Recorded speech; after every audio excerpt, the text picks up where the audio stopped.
Mr. Silent Channel. Please don't skip the ads, at paki-like naman, share at subscribe mo na rin, salamat. Kabanata 2141 ngayong gabi. 2141. Reyna. Sumimangot si Yefan. Bagamat inaasahan niyang haharapin ang harem, hindi niya inaasahan na darating ito ng ganoon kabilis. Nagpakita rin ng kahihiyan si Tuyo, kamahalan. Ito, makukuha mo ang iyong sarili. Alam ni Yefan na ang ibig sabihin ng lalaking ito ay hindi niya alam kung ano ang nangyayari sa pagitan ng emperador at ng kanyang asawa. Naisip ito ni Yefan, ngunit hindi niya ito mapipilit na makita siya, kaya ang tanging nasabi niya ay, Master Tu, umatras ka at hayaang pumasok ang Reyna. Nagmamadaling umatras si Tuyo na parabang nabigyan siya ng amnestia. Hindi nagtagal, ang maganda at matikas na Reyna na si Luo Feiyan, na nakasuot ng mahabang puting damit na may mabangong balikat, ay pumasok sa imperial na pag-aaral sa istilong Lotus Step. Tutal, nanay siya ng isang bansang layaw. Bilang karagdagan sa kagandahan ng isang magandang babae, mayroon siyang matikas at marangal na ugali. Gayunpaman, tumingin si Luo Feiyan kay Yefan na may bahid ng hinanakit. Kamahalan, sumaludaw si Luo Feiyan. Bakit nandito ang Reyna? Sabi ni Yefan sa tono ni Emperor Mingde. Gusto ng iyong kamahalan na umalis kasama ang Emperador Taishang, bakit hindi mo sinabi sa iyong asawa ng maaga? Tanong ni Luo Feiyan na may malinaw na tingin. Sinubukan ni Yefan ang lahat ng kanyang makakaya na panatilihing malumanay ang kanyang ekspresyon, at bahagyang ngumiti, hindi rin ako nakapagdesisyon noon. Biglang namula ang mga mata ni Luo Feiyan, at may mga luha, alam kong galit ang iyong kamahalan sa babae.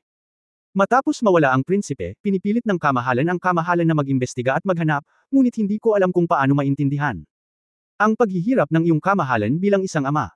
Mula noong mga nakaraang araw, ang mga babae ay ikinahihiya ang kamahalan, nalilimutan ng tungkulin ng pagiging Panginoon ng harem upang tulungan ang kamahalan.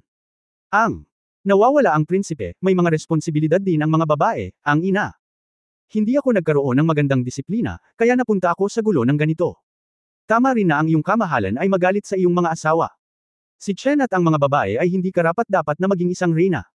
Maging ito ay isang ina o asawa, hindi sila gumagawa ng mabuti. Nang makitang bumagsak ng ganito ang mga luha ng reyna, medyo natigilan si Yefan. Ito ay kung paano gawin. Makatuwiran akong umiiyak ang kanyang asawa, natural na aakyat siya para yakapin at aliwin siya, ngunit itong reyna. Nakita ni Luo Feiyan ang emperador na nakatayo roon na walang pakialam, ang kanyang mga mata ay mas nalungkot, kamahalan. Gusto mo bang makita ang concubine? Mabilis na damaloy ang mga iniisip sa isip ni Yefan. Kung sa pilitang pakikitungo niya ang reyna nang walang malasakit, tinatansya na ang mga alingaw-ngao ay kakalat at ang mga kaguluhan ay lilito sa harem, at hindi niya magagawang umatras nang may kapayapaan ng isip. Sa panig ni Luo Feiyan, kailangan talaga niyang maging matatag, at hindi siya maaaring magdulot ng sunog sa likod bahay para maghinala ang mga tao. Nag-aatubili, pagkatapos ay aliwin ang Empress. Kaunti lang ang kaya kong isakripisyo. Sinabi ni Yefan sa kanyang puso, lumakad, at marahang niyakap ang Reyna, Reyna, bakit ganito ang iniisip mo, hindi ako mabuting ama o mabuting asawa? Araw, nagsumikap ka. Wala akong magawa, nahihiya ako. Sa kabutihang palad, ilang beses ko nang nakilala sina Emperor Mingde at Luo Feiyan, at pagkatapos kumain, maaari pa ring gayahin ni Yefan ang tono ng wika.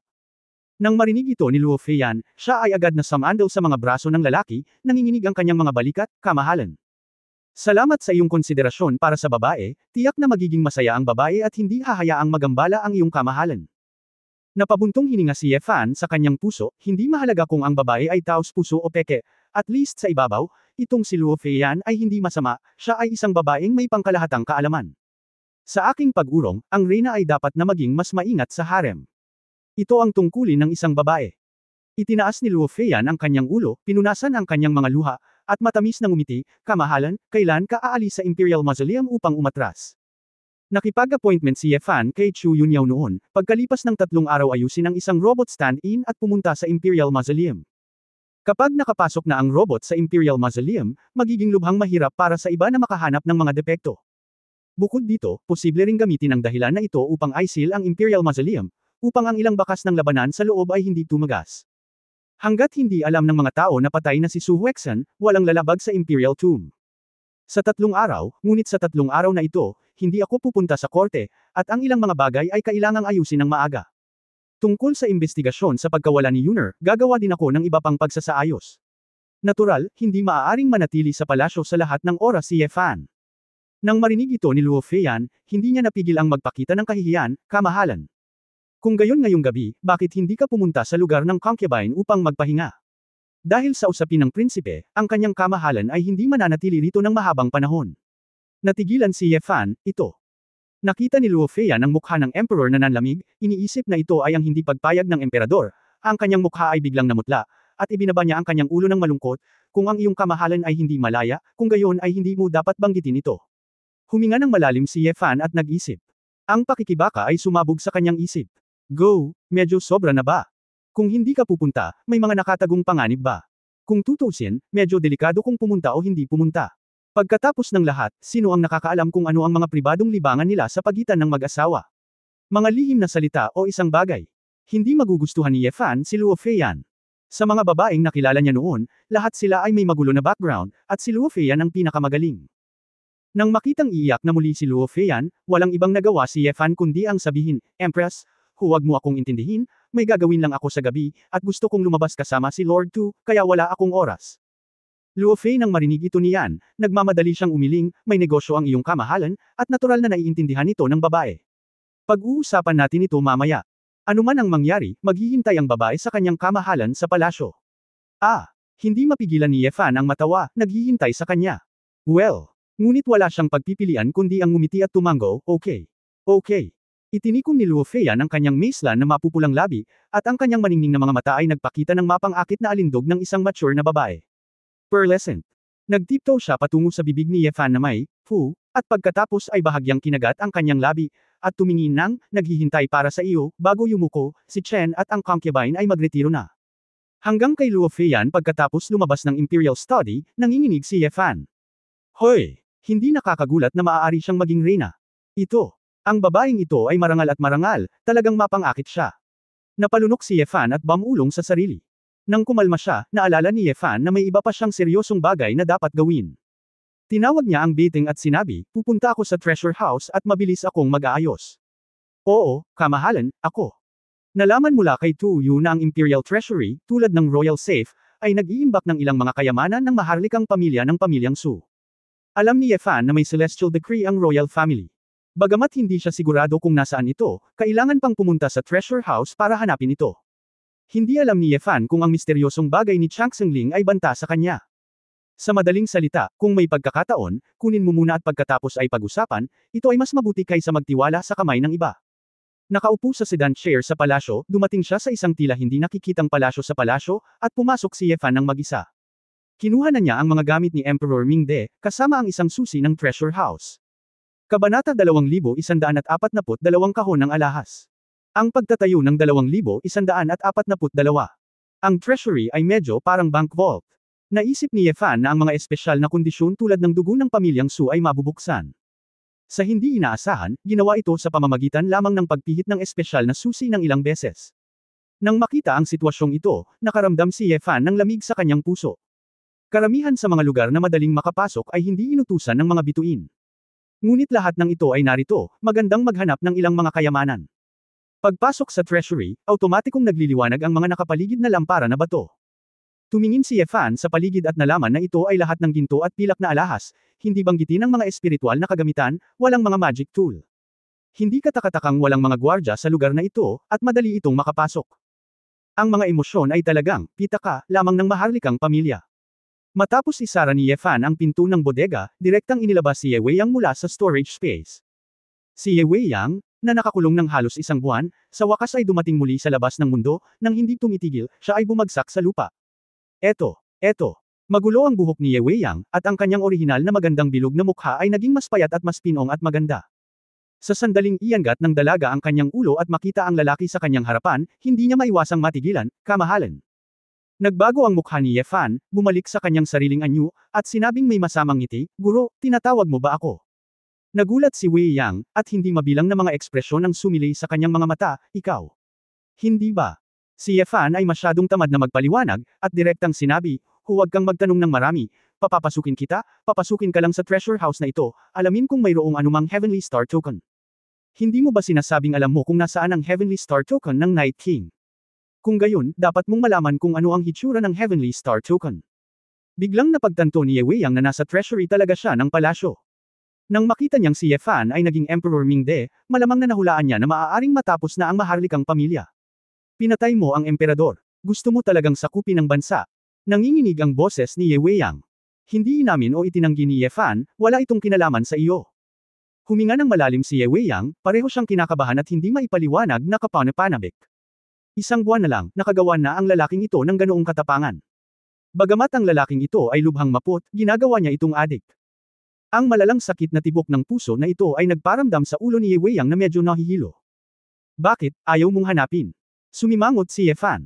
Huminahon si Ye Weiyang at itinaas ang kanyang ulo na may kaakit-akit na ngiti, maaari kitang tulungang mahanap si Tian Xingling, ano ang pakinabang nito? Direktang hinawakan ni Ye Fan ang leeg ng babae at binuhat siya mula sa lupa, hindi ka kwalipikadong sumunod sa akin. Makipag-ayos sa mga kondisyon. Ako. Malungkot na tumango si Ye Weiyang, alam ko. Hahanapin ko lang. Bagamat hindi siya kumbinsido, alam ni Ye Weiyang na ang kaligtasan ay ang pinakamahalagang bagay. Kung siya ay sinakal ng ganito noon, magagalit pa rin si Ye Weiyang. Ngunit sa pagkakataong ito, hindi napansin ni Ye Weiyang na hindi niya sinasadyang magalit, tila sanay na siya, at kahit may kakaibang pananabik sa kanyang puso. Dahil dito, medyo natarante si Ye Weiyang at hindi niya ito pinangarap na isipin. Binitawan lang ni Ye Fan ang babae, at hindi siya nag-alala sa mga pakulo ni Ye Weiyang. Sa harap ng ganap na lakas, si Ye Weiyang ay walang anumang banta. Nang magsimulang hanapin ni Ye Weiyang ang bakas ng Chang Xingling sa treasure house, casual na tiningnan ito ni Ye Fan. Bagaman ang karamihan sa mga bagay dito ay vulgar, mayroon ding maraming magagandang alahas. Naramdaman ni Ye Fan na ito ay mabuti para sa mga babaeng ibinigay niya sa kanya. Kaya, habang naglalakad, isinilid ni Ye Fan ang alahas sa storage ring. Habang naglalakad patungo sa isang hilera ng mga display rack na puno ng mga kahon ng alahas, nalaman ni Ye Fan na may mga pangalan ng babae na nakapost sa ilalim ng mga kahon ng alahas. Kung titingnan ito, tila ito ang mga hiyas na iniwan ng mga harem na babae ng mga emperador ng bawat henerasyon. Sumimangot si Ye Fan at nagtanong, itong mga babae ni Das Heng, hindi ba ililibing kasama nila ang mga alahas nila pagkatapos nilang mamatay? Si Ye Weiyang, na may hinahanap doon, ay natigilan sandali, at nagtaka, ilibing mo ako. Bakit ako ililibing kasama mo? Hindi ba sayang iyon? Kung ang ilang mga kayamanan ay ibinaon sa libingan, ito rin ay magpapasama sa ilang mga tao, at kakaunti ang mga tao ang maglilibing ng mga mahahalagang bagay. Bukod pa rito, karamihan sa mga alahas ay royal at maaaring maipasa sa mga susunod na henerasyon. Biglang napagtanto ni Ye Fan na ito ay dahil sa ugali ng hindi paglilibing ng mga kayamanan, upang magbantay laban sa mga magnanakaw ng libingan. Hindi pa rin niya ginagalaw ang mga gamit ng mga patay na ito. Gayunpaman, huminto si Ye Fan nang pumunta siya sa isang kahon ng alahas na may nakasulat na pangalang, Yi Xinzhen. Ang Yi Xinzhen na ito ay ang kanyang tunay na biyenan sa mundong ito, ang biolohikal na ina ni Su Qingzhou, ang concubine Xin. Inisip ni Ye Fan kung dapat niyang ibalik ang alahas ni concubine Xin kay Su Qingzhou. Binuksan niya ang jewelry box, at nang tingnan niya iyon ay biglang nanigas ang kanyang mga mata. Ito ba? Sa harap ni Ye Fan, mayroong isang pares ng black and white jade rings. Ang pares ng singsing na ito, na inilagay sa isang tumpok ng mga alahas, bagamat hindi masyadong nakakasilaw, ay nagpatens pa rin kaagad kay Ye Fan. Ang mga ito, ay malinaw na ang dalawang singsing sa walang salita na kasulatan, na masasabing ang, mga susi, ng dalawang kasulatan. Mabilis na kinuha ni Ye Fan ang dalawang singsing at tinanong si Ye Weiyang, ito ay kay concubine Xin. Si Ye Weiyang ay mukhang naguguluhan, lumakad at tumingin dito, na parang may naaalala, at sinabing, oh. Itong dalawang jade ring. Ipinanganak ni concubine Xin ang panganay na prinsesa, sinabi niya na nanganak din siya ng dalawang singsing, isang itim at isang puti. Ito ay lubhang kakaiba. Akala ko tsismis lang pero hindi ko inaasahan na may ganoong pagkakaiba. Mausisa. Matagal nang pinag-aralan ang bagay na ito. Kung ito ay talagang mahalaga, hindi ito itatago dito. Pagkatapos ng lahat, walang espiritual na enerhiya dito. Sa lakas mo, hindi mo naman dapat mapansin di ba? Ito ay dalawang singsing lamang nagawa sa fanyo. Ang dalawang singsing ng Heavenly Book ay talagang mapurol at walang buhay. Ngunit alam ni Ye Fan na karamihan ay dahil mayroon siya.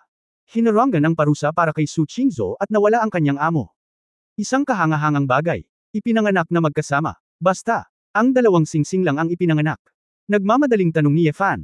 Bakit, may iba pa ba? Sa kasaysayan ng prehistoric na panahon, mayroon talagang ilang mga tao na ipinanganak na hindi pangkaraniwan, ilang mga espiritual na kayamanan sa panahon ng kapanganakan, at mayroon talagang ilan na ipinanganak na may jade. Ngunit ang Su Qingzhou na ito ay ipinanganak na may dalawang singsing.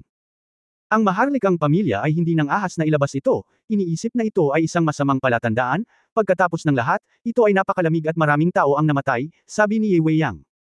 Saglit na nag-isip si Ye Fan, pagkatapos ay direktang kinuha ang dalawang singsing, anuman ang mangyari, ang kasulatan ay dapat pa ring ibigay kay Su Qingzhou, at baka may paalala ito sa babae. Ye Consort, may alam ka bang mga sikreto tungkol sa singsing na ito? Nagkaroon ng ideya si Ye Weiyang, at agad na nagtanong na may kislap sa kanyang mga mata. Malamig na tiningnan siya ni Ye Fan, nahanap mo na ba si Tian Xingling? Ibinaba ni Ye Weiyang ang kanyang ulo at bumantong hininga, paano magkakaroon ng Celestial Order dito? Lahat sila ay bulgar na bagay. Napakahalaga ng Celestial Order at maaaring makaapekto sa pagbabago ng dinastiya. Ito ay tiyak na ilalagay sa isang mas mahigpit na binabantayang lugar. Sa kasong ito, kung gayon hindi mo na kailangang hanapin ito. Narinig iyon ni Ye Weiyang, alam niyang ikukulong muli siya ni Ye Fan, hindi niya napigil ang sumigaw, sandali lang. Concubine Ye. Ako. Hindi kita ipagkakanulo. Isa lang akong hamak, bakit ka? Ngumiti ng masama si Ye Fan, ikaw ang Weiyang County Lord, ang apo ng Night King, paano kita mamaliitin? Ye Concubine. I beg you. I really. Ang dalaga ay agad na nagpakita ng malambing at nakakaawang tingin. Ngunit walang pakialam si Ye Fan. Nang makitang hindi siya nakipagtulungan, nawalan siya ng malay gamit ang isang kamay at inihagis ito sa storage ring. Pagkatapos ng disguise, lumabas si Ye Fan sa treasure house at sinabi sa mga eunuch na hindi niya kailangang sundan siya, gusto niyang maglakad-lakad ng mag-isa. Sa paghahanap ng lugar na walang tao, lumipad si Ye Fan palayo sa palasyo sa isang iglap at nagmamadaling bumalik sa Zhenbeiho Mansion. Kabanata 2143 Ano ang nakakatawa? 2143 Pagbalik sa kanyang silid sa Hao Mansion, binago ni Ye Fan ang kanyang hitsura at damit bago lumabas ng silid. Gamit ang dalawang makalangit na singsing ng libro, dumiretso si Ye Fan sa bakuran ni Su Qingzhou. Pagkapasok niya sa tirahan ni Su Qingzhou, nalaman niyang wala doon ang babae, tanging si Gu Qing lang ang abala sa paglilinis. Nasaan ang prinsesa? Tanong ni Ye Fan. Tila seryosong iniisip ni Gu Qing ang isang bagay, nang bigla niyang marinig ang boses ni Ye Fan, nanginginig ang kanyang katawan sa takot, lumingon siya na may pagtataka sa kanyang mga mata, Ye Concubine. Bumalik ka na ba? Nakita ito ni Ye Fan may mga tanong ang babae at kumunat ang noo, ano ang iniisip mo, nabigla ka? Nahihiyang kinagat ni Gu Qing ang kanyang labi, na parang nag-aalangan kung sasabihin ba niya ito. Sa katunayan, walang pakialam si Ye Fan sa isip ng isang munting kasambahay, marami siyang mahalagang bagay na dapat gawin. Masyadong abala ang mga pinagkakatiwalaan na nagmamalasakit sa kanilang sarili, paano nila maaalala ang iniisip ng kanyang anak na si Gu Qing? Magsasalita pa sana si Gu Qing, direktang sumabad si Ye Fan, okay lang kung hindi mo sasabihin. Naramdaman niya iyon at nalaman niyang nasa likod na hardin si Su Qingzhou, at ang ikinalungkot niya ay naroon din ang senior brother. Ngayong malaki na ang pagbabago ng mood ni Ye Fan, ayaw niyang tumakas mula sa isang baguhang kapatid na lalaki, kaya kailangan niyang opisyal na kilalanin. Hey! Nang makitang aalis na si Ye Fan, tumawag si Gu Qing, concubine. Sandali. Medyo naiinip si Ye Fan, ano ang problema, kung hindi mo ito pag-usapan, masasayang ang oras ko. Nakaramdam si Gu Qing ng hinanakit sa kanyang puso.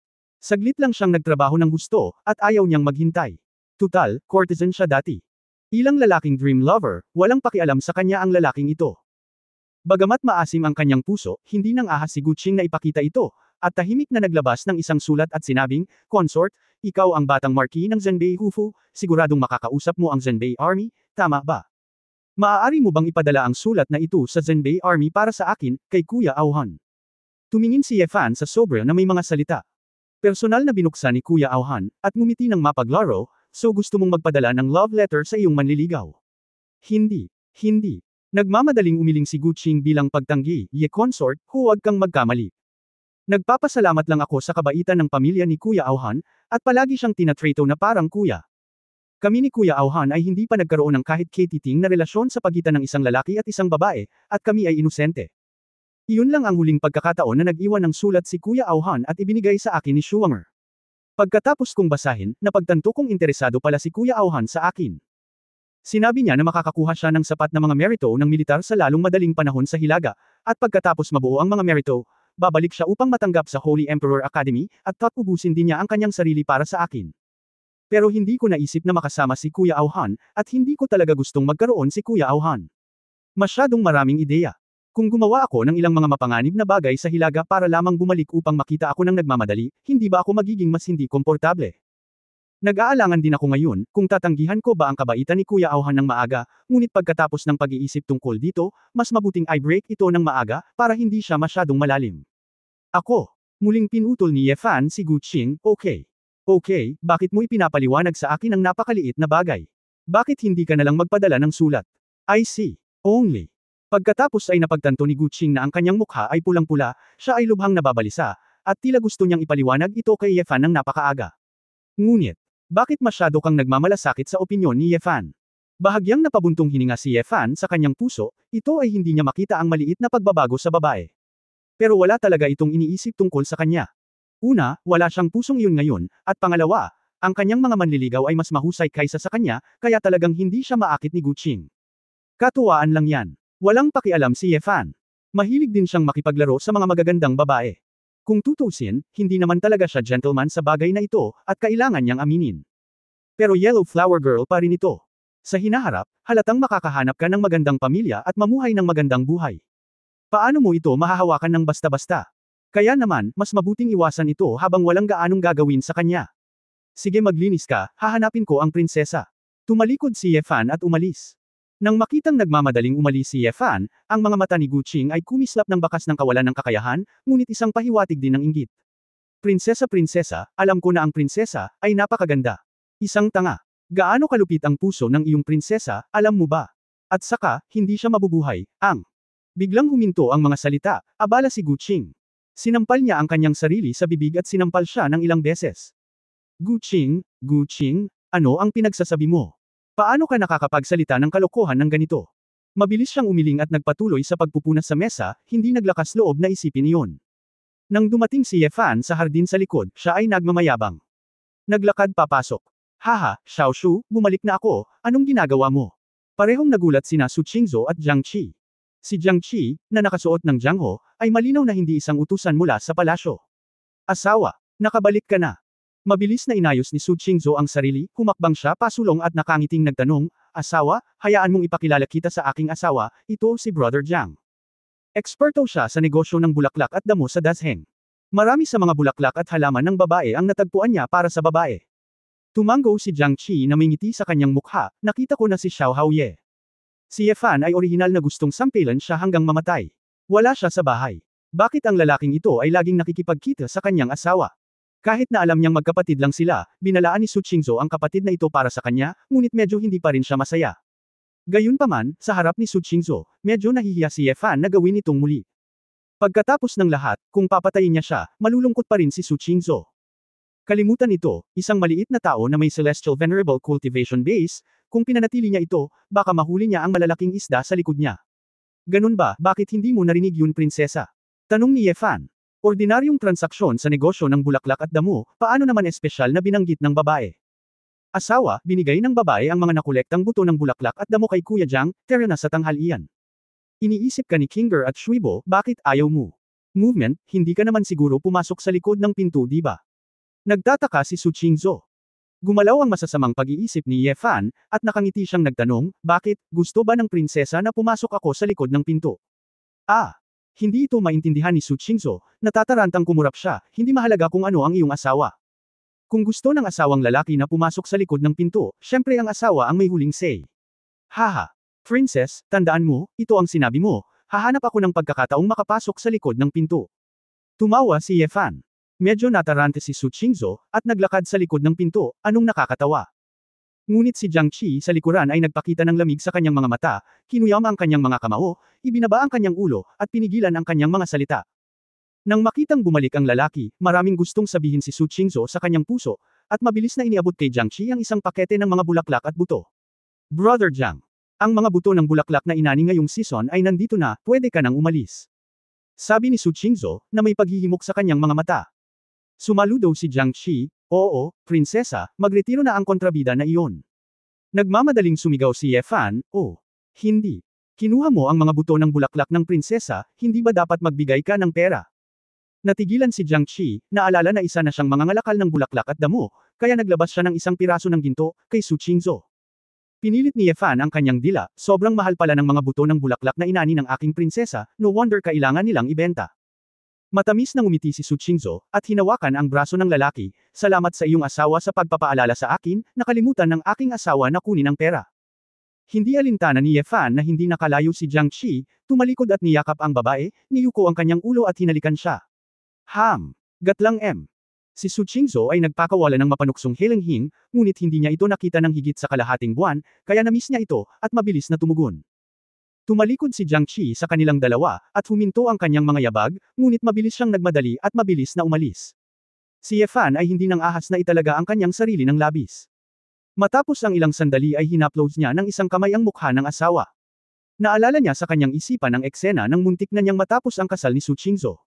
Sure enough, ang sarap talaga. Well, ano ang sinasabi ng asawa mo? Ang mukha ni Su Qingzhou ay naging pink, ang kanyang mga mata ay medyo nalilito, ang sinabi ng lalaki ngayon ay medyo kakaiba. Umiling si Ye Fan, Xiaoshu, may ipapakita ako sa iyo. Dalawang makalangit na singsing ng libro ang lumitaw sa kamay ni Ye Fan. Kabanata 2144 na mga netizens ng Excalibur. 2144. Sa sandaling makita niya ang dalawang singsing na ito, biglang namula ang mga mata ni Su Qingzhou, at sinabi niya sa nanginginig na boses, Ito. Nagtaka si Ye Fan, nakita mo na ba sila? Umiling si Su Qingzhou. Basang-basa ang maningning na mga mata, hindi ko pa nakikita ang babae, ngunit narinig ko sa matandang dalaga sa palasyo na naglilingkod sa aking ina na nang ipanganak ako ng aking ina, mayroon siyang dalawang singsing, isang itim at isang puti. Ngunit walang kakaiba sa dalawang singsing na ito, ang mga ito ay si Fanyu lamang ang itinuturing na isang nagbabala na bagay, at pagkatapos ay nawala pagkatapos umalis ang ina. Sinubukan ng asawang babae na hilingin ito sa ama, ngunit sinabi ng ama na ito ay isang alingaw-ngaw lamang, at ang dalawang bagay na ito ay hindi umiral. Alam ito ni Ye Fan sa kanyang puso. Ang mga tao sa mundong ito ay naniniwala pa rin sa kasamaan. Bagamat hindi nila alam kung ano ang Heavenly Book Ring, nararamdaman pa rin nila na malas ang bagay na ito, kaya't itinapon nila ito sa relics ng concubine Xin at tinatakan ng buo. Asawa, paano mo nakuha ang dalawang singsing na ito? Tanong ni Su Qingzhou. Casual na sinabi ni Ye Fan ang walang kaparekan, pagbalik ko, nagpadala ang kamahalan ng isang tao upang hanapin ako at hiniling sa akin na ibigay ito sa iyo. Hindi ba't pumunta ang kamahalan sa Imperial Mausoleum para umatras? Baka bigla kong nalaman sa konsensya bago pumunta doon na namiss ko ang panganay mong anak, kaya inilagay ko ang mga labi ng iyong ina, iwan mo na. Hinawakan ni Su Qingzhou ang dalawang singsing sa kanyang mga kamay, at bakas ng pang-aalipusta ang sumilay sa kanyang mga mata, hindi niya iisipin ang ganoong paraan. Marahil ay nasira lang ang isip ko, at hindi ko na kailangang pumunta sa hinaharap. Sa palasyo. Malinaw na naramdaman ni Ye Fan na may bahid ng puot si Su Qingzhou kay Emperor Mingde. Tila napagtanto ni Su Qingzhou na may ibinubunyag siya, kaya mabilis niyang pinunasan ang kanyang mga luha, at nakangiting sinabi, Asawa, wala lang, pagkatapos ay kumain na tayo sa labas. Sa sobrang tagal sa labas, malamang hindi ka pa nakakain ng maayos, gutom ka na ba? Nagmamadaling tanong ng Fan, Xiaoshu, ano ang naisip mo noong nakita mo ang dalawang singsing na ito?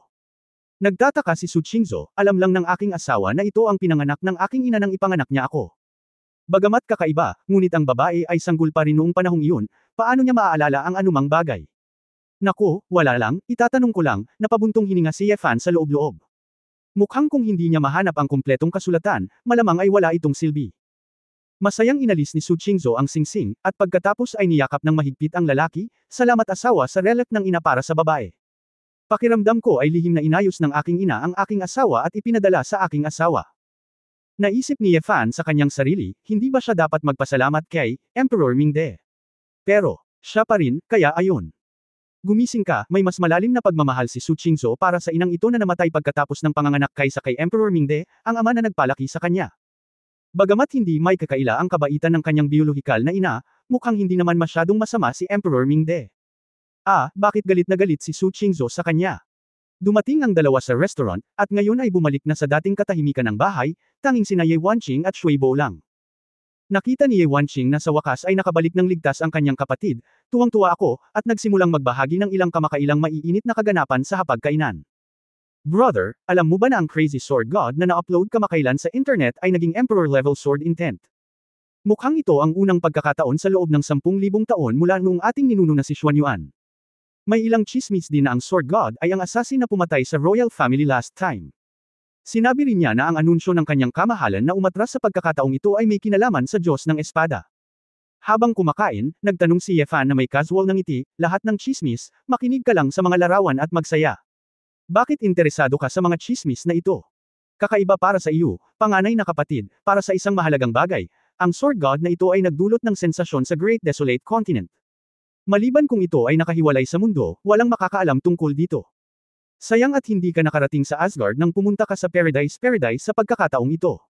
Nakakabigla na masaksihan ang pagsilang ng isang walang katulad na powerhouse. Kuya, out of touch ka talaga sa lahat para maghanap ng makakain para sa glutinous rice balls. Sa kabutihang palad, nakabalik ka ng ligtas. Si Ye Wanqing ay nabighani, at patuloy na pinindot ang kanyang kamay sa telepono. Girl, kumain ka agad pagkatapos mong kumain, ang iyong kamay ano ang paulit-ulit mong pinupost. Tanong ni Yefan, sinong lalaki ang kadate mo? Kuya, anong kalokohan ang sinasabi mo? Ako, nakikipag-chat ako sa mga netizens ng Shenzhou tungkol sa balita ng Sword God. Sabi ni Ye Wanqing. Ha? Mukhang nagulat si Yefan, bakit may network din sa Heaven and Paradise, isang netizen ng Shenzhou. Sino ito? Hindi mo ba alam?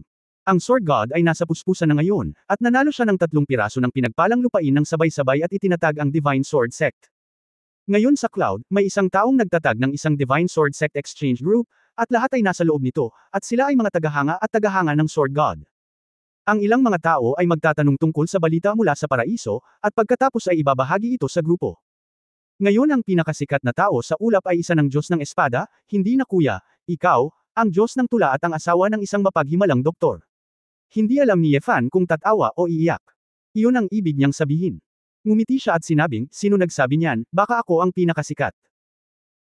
Bagamat sinusuportahan ko rin ang panganay na kapatid, ngunit sa totoo lang, mas mainit talaga ang Sword God kaysa sa panganay na kapatid ngayon, nakangiting sabi ni Ye Wanqing. Okay. Walang pakialam na umiling si Yefan. Parang si Mumumu noon. Asawa, sa katunayan, sa pagkakataong ito, mas mabuting hindi ka na pumunta sa Immortal Palace. Ang Sword God na ito ay mukhang dominanti, papatayin niya si Qin Sheng at ang iba pang malalakas na tao sa isang casual na pagbaril. Kung may mali, mangyayari talaga. Sabi ni Su Qingzhou na may matagal na takot. Hindi comfortable si Yefan saglit, sa palagay ko ang Sword God na ito ay hindi pumapatay ng mga inosenteng tao ng walang habas, huwag mo itong pakialaman. Hindi siya marunong pumatay, tama ba? Sino ang nakakaalam, ang mga maaaring maging walang katulad na powerhouse ay karaniwang mga taong may sira-sirang ugali, seryosong sabi ni Su Qingzhou. Naninigas ang mukha ni Yefan, at bamulong siya sa kanyang puso, kakaiba ba siya? Sa karamihan, sinabi ni Chu Yunyao na siya ay perwisyo. Asawa, anong problema sa mukha mo? Oh, okay lang. Nakangiting tanong ni Shui Bo, na naghihintay sa gilid, Little Marquis, nagsimula na ang mga klase ng Xuanyuan Academy. Iyon lang. Bago pumunta ang Marquis sa Hilaga, ipinagkatiwala niya sa matandang alipin na sabihin sa iyo na sa huling kalahating taon, hindi ka dapat magpakalma, at pagbalik mo, dapat kang magulat sa kolehiyo sa lalong madaling panahon. Bulong ni Yefan sa kanyang puso, paano pa siya magkakaroon ng mood para harapin ang mga akademya, pagsusulit at iba pa. Gayunpaman, naalala niya ang isang bagay, ang pamamahala ng koleksyon ng libro ng akademya, at maraming mga libro na kinasasangkutan ng mga ligaw na pamamaraang medikal, na hindi niya nagkaroon ng oras upang basahin. Itong mga libro, kunin mo lang lahat, para mabasa mo sila saan ka man magpunta sa hinaharap.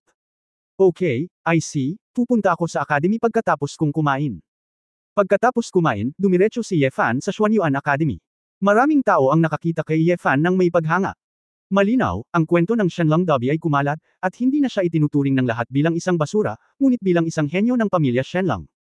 Kasama ng mga dating pangalan at halo ni Yefan, maraming kababaihan mula sa angkan ang nagsimulang lihim na bumati sa kanya. Si Yefan, gayunpaman, ay hindi interesado sa pakikitungo sa maliliit na brats na ito, at naglakad siya sa library ng mag-isa. Yefan, tumigil ka. Pagpasok pa lang niya, narinig ni Yefan ang isang babae na tumawag sa kanya mula sa likuran. Kabanata 2145. Sino pa kaya ito? 2145. Lumingon si Yefan at nakita na ang babaeng nakasuot ng mahabang berde at pulang damit, na may misla na figure at medyo alindog, ay si Bikung Chan. May mali ba? Nagtataka si Yefan. Namumula ang mga mata ni Bikung Chan na para bang dinanas niya ang matinding hinaing. Ikinuyong niya ang kanyang mga kamay at malamig na nagtanong, sabihin mo sa akin, ikinalat mo ba ito? Kakaibang tanong ni Yefan, ano ang problema? Ayan na. Tila nahihirapang ibuka ni Bikung Chan ang kanyang bibig. Huling paglabas ng restaurant, bawal kang magsalita. Nag-isip si Yefan, tungkol lang ito sa pag-iyak mo. Ano ka ba nagpapanggap? Tanga, alam mong nagtatanong. Galit na saway ni Bikung Chan.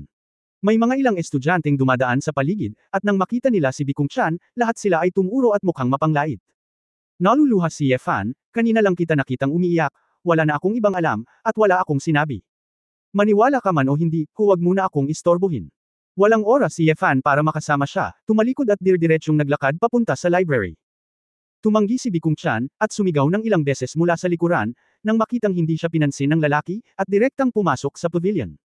Ye ang apelyido. May kasalanan ka sa pagiging magnanakaw. Tigilan mo ako. Kung may kakayahan ka, pumunta ka sa martial arts field, at lalabanan ka nitong binibini. Napakunot ang noo ni Yefan nang marinig ito. I'm afraid na hindi baliw tong babaeng ta. Anong sinisigaw mo nang wala sa oras? Sa sandaling ito, isang matangkad at magandang figure ang dumating. Shut up, library ito, maingay, lumabas ka na. Isang babaeng may matangkad na buhok, isang itim na sweater, at asul na slim na pantalon, nakadamit sa mababang susi at casual na paraan, ngunit may magandang kurba, na may malamig na mukha. Nang makita si Feng Qinglan, si Bi Kongtian ay hindi nang ahas na magkamali, kaya galit na tumingin siya kay Ye Fan, ibinaba ang kanyang ulo at sinabing, "Pasensya na, Creator Feng, lalabas na ako." Pagkaalis ni Bi Kongtian, lumingon si Feng Qinglan at tinanong si Ye Fan, ano ang kinalaman niya sa iyo? Natigilan si Ye Fan, ano ang problema? Tiningnan ni Feng Qinglan ang lalaki gamit ang kanyang magagandang mata. Pababa, sinabing, mag-online at tingnan mo mismo. Si Ye Fan ay walang magawa, kinuha ang kanyang mobile phone, at hinanap si Bi Kongtian. Bilang resulta, ang isang kayamanan ng iskandalosong impormasyon ay agad na natuklasan. Kabilang sa mga ito, mayroong ilang mga larawan ni Bi Kongtian na may kaakit-akit ng ngiti sa kanyang mukha, nakikipag-inuman kasama ang ilang mga lalaki, at isa pa ni Bi Kongtian na nakaupo sa kondongan ng isang lalaki na mukhang isang tiyuhin na lasing. Kaya iyon ang nangyari. Noong huling beses ko siyang nakitang umiiyak, malamang naisip niya na may nahanap ako at sinabi iyon. Napakunot ang noo ni Ye Fan, bagaman marahil ay nahulaan niya sa simula na si Bi Kongtian ay pinilit na gumawa ng ilang hamak na bagay ng pamilya bago umiyak sa eskinita, ngunit hindi niya inaasahan na ito ay labis-labis na. Since misunderstanding, kaya okay lang. This girl was actually forced by her family, not her nature. May isang taong lihim na naglagay ng bitag, kinuha ang mga larawan ng mga larawang ito at ipinost ang mga ito sa internet, na talagang nasaktan siya ng husto, Feng Qinglan Road. Hindi ba siya si Xuanyuan Sanying? Hindi ba siya ang henyo ni Bifang? Bakit siya pa ang inuutusan ng ganito? Naguguluhan si Ye Fan. Ngumuso si Feng Qinglan, ang Bifang clan ay isang malaking pamilya at napakalakas. Ang kanilang bloodline talent ay Qingyan. Iyon ay isa sa ilang mga fire talent na maihahambing sa Phoenix Flame at Phoenix Flame ng Phoenix clan. In terms of mental attack, mas maganda rin ito kaysa sa pamilya Phoenix. 10,000 taon na ang nakalilipas, ang pamilya Phoenix at ang pamilyang Bifang ay naglaban sa banal na lungsod ng apoy sa timog, Shanwu City, at halos nanalo ang pamilya Phoenix. Scenes. Pagkatapos, ang dalawang pamilya ay nanunood sa isa't isa. Hindi ito nakalulugod sa mata, at nagpatuloy ang palitan ng putok, pinamunuan ni Emperor Xuanyuan ang mundo, at pagkatapos ay tumigil sa pakikipaglaban. Gayunpaman, ilang dekada na ang nakalilipas, ang Phoenix clan ay pumatay at nasugatan ang maraming mainstay powerhouse sa isang labanan sa Demon God Kingdom. Ang pamilya ni Bifang ay nagpaplano sa mga taong ito, na gustong manalo sa mas maraming mga southern clans, makipag-alyansa sa kanila, at samantalahin ang pagkakataon na ibagsak ang pamilya Phoenix. Ang Phoenix clan, bilang apat na pangunahing angkan, ay natural na hinahamak ang ganitong uri ng pagbuo ng gang. Ngunit gagawin ng mga Bifang ang lahat upang makamit ang kanilang mga layunin. Tinawag sila ng ilang tao na mga uwak ng apoy, dahil akala nila ay marumi sila. Ang batang babae na si Bi Kongtian ay bihira dahil siya ay si Xuanyuan Sanying, at ang pagtawag ng mga ito upang samahan ang alak ay sapat na upang maakit ang mga mabahong lalaking iyon. Kung random na makakahanap ka ng matandang babae na hindi sikat sa pamilyang Bifang, sa tingin mo ba masisiyahan ang mga mabahong lalaking iyon? Ang mga salita ni Feng Qinglan, medyo nandidiri siya sa mga lalaking ito, at medyo naawa kay Bi Kongtian. Tumango si Ye Fan ng may pag-unawa, at ngumiti, Mr. Feng, bakit napakabait mo sa akin, ipaliwanag mo sa akin ng ganito. Malinaw, salamat. Saglit na natigilan si Feng Qinglan, hindi niya namalayan na marami na pala siyang nasabi kay Ye Fan, at gusto lang niyang ipasa ito sa isang simpleng pangungusap o dalawa. Binabalaan lang kita, huwag mong pag-aralan ang mga mabahong lalaki na yan. Nako, iyan ang ibig mong sabihin, huwag kang mag-alala, hindi ako interesado sa mga ito. Ngumiti si Ye Fan at iwinagayway ang kanyang kamay. Tumingin si Feng Qinglan sa lalaki na may masamang tingin, kung gayon, ano ang ginagawa mo? Interesado. Napaisip sandali si Ye Fan, bakit niya naitanong ang tungkol sa kanyang mga libangan? Kinailangan niyang sabihin, ako. Interesado akong mag-aral ng medisina. Hindi ba ako nagpunta rito para maghanap muli ng mga libro? Kailangan kong humiram ng maraming libro ngayon. Interesado ka ba sa mga espada? Nang magtanong si Feng Qinglan, tinitigan niya ang lalaki. Si Ye Fan ay hindi pa nakakita ng anumang malaking eksena noon, kaya hindi niya mapigil ang ngumiti, Jian. Okay lang ba, bakit biglang nagtanong nito si Creator Feng? Walang makita si Feng Qinglan, kaya nagkibit-balikat siya, wala lang, magtanong ka lang. Nga pala, hindi ka nagpunta sa Asgard, ano ang ginawa mo noon? Alam ni Ye Fan na tatanungin siya, wala lang, hindi ko nakilala ang daan, kaya dahan-dahan akong bumalik, at naglakad-lakad. Talaga. Binigyan ni Feng Qinglan ang lalaki ng isang malalim, nag-aalalang tingin, pagkatapos ay tumalikod at naglakad palayo. Nakatingin sa magandang likod ng babae, napabuntong hininga si Ye Fan sa kanyang puso, sa pag-aakalang may nahulaan na si Feng Qinglan, ngunit hindi siya sigurado. Walang paraan, kung tutuusin, marami na siyang na-reveal na pakulo, basta may puso, mahulaan niya kung gaano siya. Si Yefan ay talagang hindi natatakot na ibunyag ang kanyang pagkakakilanlan, ngunit sa tingin niya ay hindi ito kinakailangan. Dahil kapag ito ay tumagas, mahirap itong kontrolin, at kung magdulot ito ng lahat ng uri ng kaguluhan, maaantala lamang nito ang kanyang plano na gamutin si Su Qingzhou. Matapos makahanap ng maraming hindi pa nababasang mga librong medikal, pumunta si Yefan kay Feng Qinglan para kumpletuhin ang mga formalidad. Nang makita ang napakaraming aklat na hihiramin, nagtanong si Feng Qinglan na may kainahinalang, "Nahiram ka ng napakaraming libro, plano mo bang pumunta at basahin ang mga ito?" "Hindi, gusto ko lang bumalik at magbasa ng dahan-dahan, at hindi ko na kailangang patuloy na tumakbo dito." Casual na sabi ni Yefan. Walang sinabi si Feng Qinglan, at sunod-sunod na nagrehistro. Nang lumabas si Yefan sa silid-aklatan, hindi niya mapigil ang hinaplos ang kanyang noo, at nakita si Bikung Chan, na may hitsura ng puot, na nakatayo pa rin sa labas. Speaking of which, Miss B, hindi ko talaga pinagkalat. Ni hindi ko alam. Umiling si Yefan at nagplanong umalis. Ngunit pinigilan ni Bikung Chan ang lalaking may duguan na mga mata at luha, "Hindi ikaw iyon, sa tingin mo sino pa ba iyon?" Kabanata 2146 na mahilig sa babaeng iyon. 2146. Hindi nakaimik si Yefan, paano ko malalaman? Nasa labas na ako sa lahat ng oras na ito, at hindi pa ako bumabalik sa imperial na lungsod. At saka, mabuti ba para sa akin na ipahiya ang iyong reputasyon? Sinasamantala mo ang pagkakataong maghayganti. Ikaw dahil pakiramdam ko paulit-ulit kitang pinagtawanan, may sama ng loob, at sinasadya mo akong patayin kapag nagkaroon ka ng pagkakataon.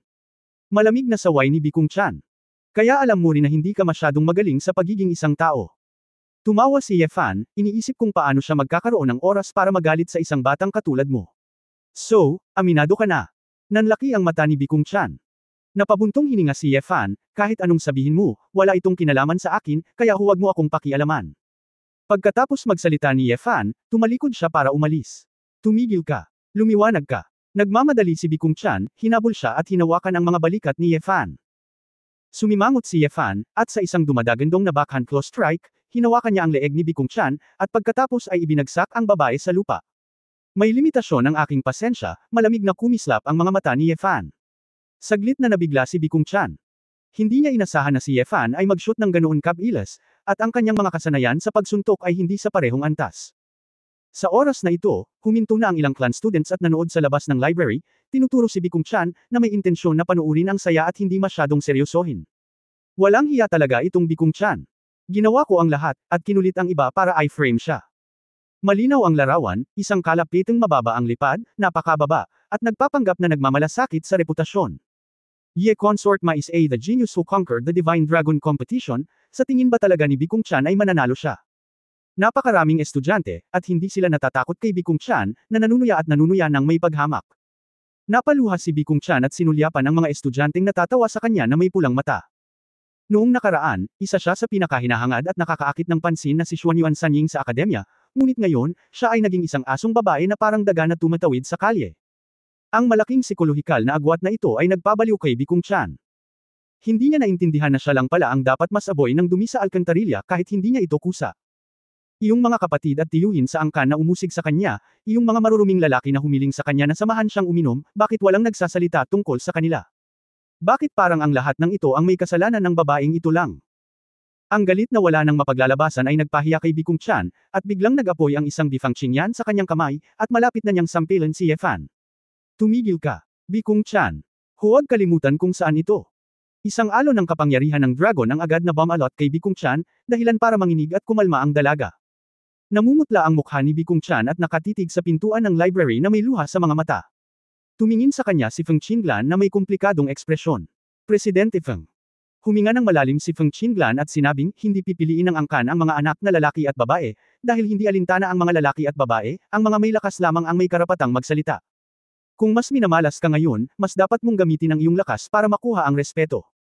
Sa halip na talikuran ang responsibilidad at humanap ng taong mapaglalabasan ng random. Huwag mong sirain ang iyong sarili, masasaktan lamang ang iyong mga mahal sa buhay, at ang iyong mga kaaway ay magiging mabilis. Intindihin. Kinagat ni Bikung Chan ang kanyang mga pilak ng ngipin at tumango habang pinupunasan ang kanyang mga luha. Oo, nakikita ko. Salamat, Creator Feng. Nang makitang walang magawa, nagpa siya si Yefan na umalis. Pero susugod na sana si Bikung Chan ng ilang hakbang, pero umikot siya sa harapan niya at pinigilan siya. Anong gusto mo? Naiinip si Yefan. Ngunit nagmamadaling umiling si Bikung Chan, at sinabi sa mahinang boses, ay. Gusto ko lang humingi ng paumanhin kay Consort Ye, alam ko. Sa katunayan, pinagtiisan mo ako. Kahit na ganito kasama ang ugali ko sa iyo noon, kapag may nangyaring ganito, mababa ang tingin sa akin ng ibang tao, pero hindi mo ako pinagtawanan. Salamat. Sa pagkakataong ito, medyo hindi komportable si Yefan, kung tutuusin, napakatigas ng ulo na babae, na makapagsalita ng ganoong bagay. Magandang malaman kung ano ang mali at itama ito, huwag masyadong mag-alala tungkol sa ilang bagay, kailangang sabihin ni Yefan. Kinagat ni Bikung Chan ang kanyang ibabang labi, nag-alinlangan, at buong pananabik na nagtanong, Ye Consort, nabalitaan ko na maganda ang relasyon mo ni Chu Guoshi. Ang internet ay inimbento ni Chu Guoshi, maaari mo ba akong tulungang makipag-ugnayan kay Chu Guoshi at malaman kung sino ang nagpaplano laban sa akin sa likod ng mga eksena? Sumimangot si Yefan, abala si Chu Yunyao sa pagiging substitute ni Emperor Mingde, may oras ka ba para asikasuhin ito? Tumawa si Bikung Chan. Sa ekspresyon ng lalaki, at natawa sa sarili, pasensya na, ako ito. Sobra na, Ye Concubine, kung hindi mo naaalala na kinasusuklaman mo ako, dapat kang makontento. Paano ko hihilingin sa iyo na gawin muli ang mga bagay-bagay? Sabi ni Bikung Chan, yumuko kay Yefan, at pagkatapos ay mabilis na tumakbo na may luha sa kanyang mga mata. Natigilan si Yefan saglit. Hindi ko talaga inaasahan ito. Ang masungit na babaeng ito ay may oras para maging matino. Mukhang napaka-epektibo pa rin ang edukasyon ni Feng Qinglan. Hindi maiwasan ni Yefan na lingunin si Feng Qinglan na nakatayo sa pasukan ng museo. Ngunit nakita si Feng Qinglan na nakatingin sa likod ni Bikung Chan, isang pambihirang banayad ng ngiti ang lumitaw sa sulok ng kanyang bibig. Ang estilo ng ngiti na ito ay talagang kasing-lasing ng isang mabangong alak. Tila napansin niya na nakatitig si Yefan sa kanya, agad na bumalik si Feng Qinglan sa kanyang walang pakialam na ekspresyon, tumalikod at naglakad pabalik sa library. Hinawakan ni Yefan ang kanyang baba at ngumiti ng masama sa gilid ng kanyang bibig. Ang babaeng ito ay medyo kawili-wili. Sa pagbabalik, naisip ito ni Yefan at tinawagan si Chu Yunyao. Si Chu Yunyao ay abala. At nang marinig niya ang lalaki na humihiling sa kanya na tulungan siyang imbestigahan ang iskandalo ni Bikung Chan, naghinala siya sa kanyang buhay. Nakita mo na ba ang babaeng iyon? Nagmamadaling sinabi ni Yefan, hindi, Xiao Yao Yao, huwag mo akong intindihin, hindi madali ang babaeng ito. Since she apologized to me so sincerely, I feel sorry for not help her. Anyway, check ko lang. Ayaw siyang ipaghiganti ng mastermind behind the scenes, ipadala mo na lang sa kanya ang impormasyon. Nakikiramay ka talaga. Kapag nakakita ka ng batang babae, sabihin mo lang ng diretso, kung anong klase kang lalaki, hindi ko alam. Wala talaga akong, hindi napigilan ni Yefan ang tumawa at tumawa, bakit hindi niya masabi? Okay, naiintindihan ko, wala akong ibang gagawin. Pagkatapos magsalita ni Chu Yunyao, mabilis niyang ibinaba ang tawag. Itinabi ni Yefan ang kanyang telepono at bahagyang bumantong hininga, maaaring hindi niya pinansin ang mga gawain ni Bikung Chan. Ngunit maaaring ito ay isang pakiramdam ng katarungan, isang bakas ng pakikiramay, at ang konsepto ng, huwag gumawa ng mabubuting bagay at huwag gagawa ng maliliit na bagay, na itinanam mula pagkabata. Naramdaman ni Yefan na kung hindi niya gagawin ang maliit na pabor na ito, makaramdam siya ng kaunting pagkabalisa sa kanyang puso. Ngayon, siya rin ay itinuturing na mabait at matuwid, at magagawa niya ang sarili niyang bagay ng may kapayapaan ng isip. Bumalik sa mansyon ng Zhenbei Hao, binasa ni Yefan ang bagong nakuhang medikal na libro saglit. Pagkatapos ng hapunan, bigla niyang naalala na si Empress Luo Feiyan ay naghihintay sa kanya sa palasyo sa gabi. Pagkatapos, pag-iisip tungkol dito, para sa kaligtasan, kailangan ko pa ring ayusin ang Reyna. Siyempre, hindi itinatanggi ni Yefan na mayroon siyang masamang iniisip. Pagkaraan ng gabi, natapos ni Yefan ang pagbabago ng kanyang mukha at bumalik sa palasyo, ang tirahan ni Luo Feiyan. Ang beteng ay nagsimulang sumigaw ng, narito ang kanyang kamahalan, mula sa malayo, sa takot na hindi malaman ng iba, pumunta ang emperador upang paboran ang pangunahing palasyo. Kabanata 2147 mga matamis na panaginip. 2147. Ang aking concubine ay malugod na tinatanggap ang inyong kamahalan. Si Luo Feiyan ay nasa pintuan ng maaga, nagbabantay ng nakangiti. Ang babae ay nagsuot ng puting slim-fitting tube top na mahabang palda, na may hiwa hanggang sa baywang, at natatakpan ng kulay peach na veil coat, na naging dahilan ng kanyang magandang figure. Ang lahat ng Zhu Yufeng hairpin sa ulo ay tinanggal, at ang asul na seda ay nahulog na parang talon hanggang sa baywang. Kung ikukumpara sa araw, ito ay medyo hindi gaanong marangal at mas pambabae. Yanner, bakit hindi ko nakita ang damit na ito dati? Casual na sabi ni Yefan. Nahihiyang ngumiti si Luo Feiyan, kamahalan, napakatagal bago makarating sa concubine, kaya natural na kailangang maghanda ng mabuti ang concubine. Kung walang kasariwaan, ang kamahalan ay pupunta lamang sa concubine Ye at hindi sa tabi ng concubine. Ye Fei. Naalala ni Yefan na mayroon ding anak na babae ng Night King, isa pang pamilyar na babae. Hindi ba dapat mas malumanay siya doon bago siya umalis? Paano ito, ikaw ang aking reyna, paano maihahambing sa iyo ang ibang mga babae? Tumawa si Ye Fan. Tuwang-tuwa si Luo Feiyan, tinitingnan ang lalaki gamit ang kanyang magagandang mata, kamahalan. Kailan ka ba naging matamis na nagsalita? Hindi pa ako nakarinig ng mga ganoong salita noon.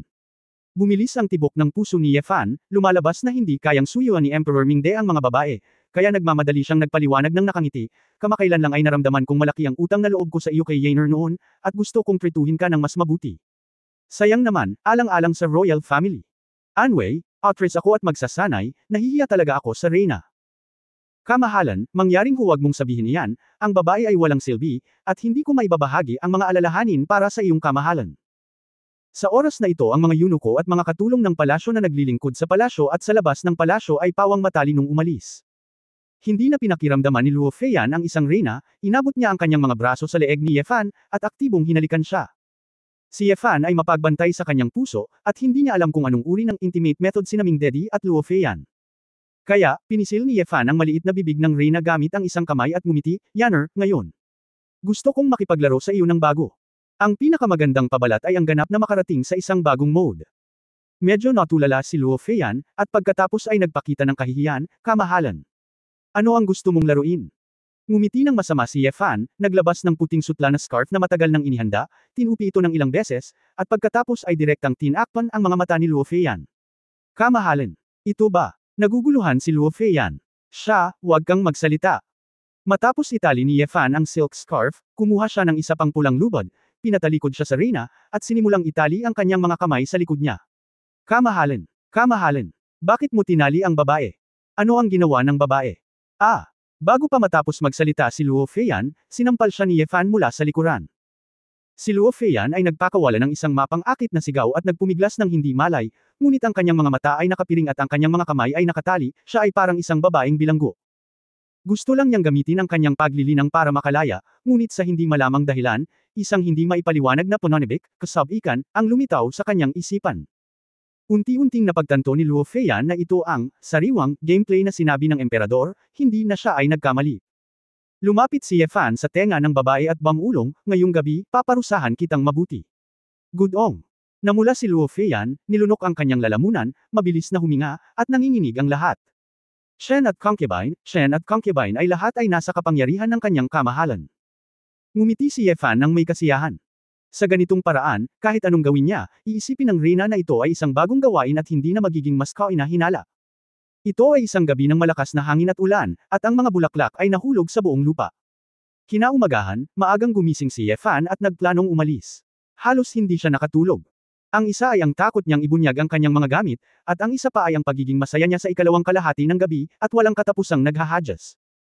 Dapat kong sabihin na ang reyna na ito na mukhang isang ina sa mundo tuwing weekdays ay naging napakaganda sa kanyang likuran, talagang hindi ito inaasahan ni Ye Fan. Matagal nang nasa tagtuyot si Luo Feiyan, at wala siya sa mood na matulog. Tila ang pagkaalipin kagabi ang lubos na nagpawala sa kanyang pagtitimpi. Anyway, andun na ang state of shame, and she doesn't want any shame. Ang babae ay nagkusa na yakapin si Ye Fan mula sa likuran, at sinabing may pagkukunwari, kamahalan. Napakaaga pa para pumunta sa korte, bakit hindi mo iwan ang paningil? Gusto pa ng babae. Nakaramdam si Ye Fan ng pangangati sa kanyang puso, ngunit palagi siyang hindi na muling matali, sundin ang normal na proseso, natatakot siyang ibunyag ang mga bagay-bagay.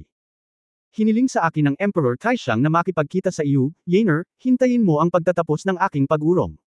Magpapasaya ako sa iyo. Inalis ni Ye Fan ang kamay ng babae sa kanyang leeg. Si Luo Feiyan ay mukhang walang magawa, huli na ang lahat para ipatawag ng Emperor Taishang. Pagkatapos magsalita, tila may naisip si Luo Feiyan, at ngumiti ng kaakit-akit. Naguguluhan si Ye Fan, at naisip niya, ipinapakita ba niya ang kanyang mga binti? Nagmamadali siyang nagtanong, anong problema? Sinabi ng iyong kamahalan na ang isang pinuno ay hindi dapat magpakasawa sa pagnanasa ng mga babae, ngunit kagabi ay tila. Ang iyong kamahalan ay nag-enjoy din.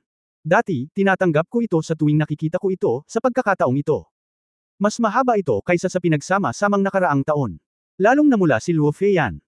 Natigilan si Ye Fan, itong si Emperor Ming ay masyadong disiplinado sa sarili, tama ba? Sa ganoong reyna, napakaraming oras lang ang hinahawakan niya sa loob ng isang taon. Hindi katakataka na si Luo Feiyan ay nagtrabaho ng gusto kagabi, ito ay naging labis. May ipapaliwanag sana si Ye Fan, ngunit biglang nakarinig ng hikbi. Pat! Ang malaperlas na luha ay biglang bumagsak mula sa mga mata ni Luo Feiyan. Natigilan si Ye Fan, masyado ba siyang binubuli? Sa wakas, hindi mo mapipigilan, pakiramdam na mali. Ah, Queen, ikaw ay. Bago pa makapagtanong si Ye Fan, niyakap muli ni Luo Feiya ng mahigpit ang lalaki at yamakap sa mga bisig ng lalaki. Kamahalan, napakasaya ng babae. Ah, napatulala si Ye Fan, anong kanta ang kinanta niya? Sa nakalipas na 20 taon, kahit na ang babae ay isang marangal na reyna, palagi kong nararamdaman na ang kalahati ng puso ng iyong kamahalan ay ibinigay kay concubine Xin at kalahati sa concubine Ye. Bagamat iginagalang ng iyong kamahalan at concubine ang isa't isa tulad ng mga panauhin, ang concubine ay palaging nararamdaman na, Your Majesty's heart. I just treat the concubine as a queen, not a woman.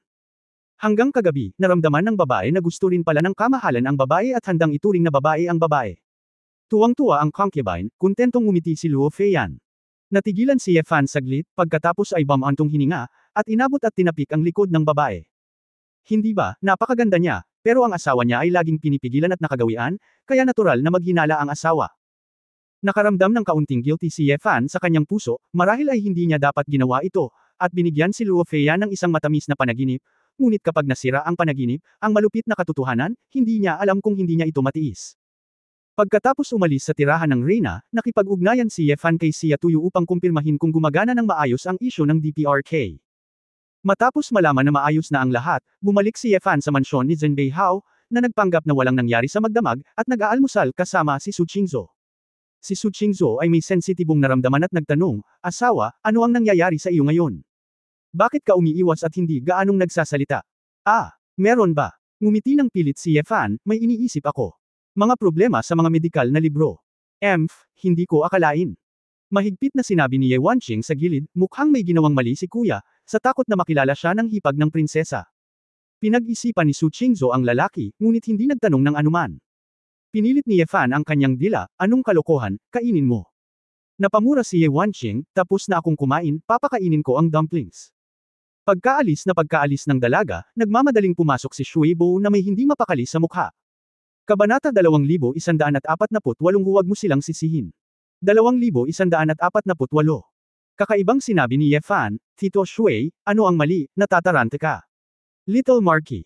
Isang grupo ng mga tao mula sa angkan ng Bifang ang lumabas, at hindi maganda ang kanilang mga mukha.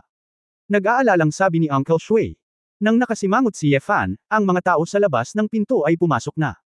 Nakita ko ang ilang lalaki mula sa angkan ni Bifang kasama si Bikung Chan, na agresibo. Nakita ni Bikung Chan na ngayon lang siya umiyak, namumula ang mga mata, at may mga sampal sa mukha. Ye Fan, what the hell do you mean? Kapag kabilang ka sa Shenlong clan, ikaw ang concubine, para hindi mo baliwalain ang aming Bifang clan. Malamig na tanong ng isang binata na may two-stroke na balbas. Hindi na hinintay na magtanong si Ye Fan, galit na bumangon si Su Qingzhou at sinaway, matapang. Ito ang Beihou Mansion ng bayan ng Shenlong. Nasa harap mo ang concubine. How dare you be so rude?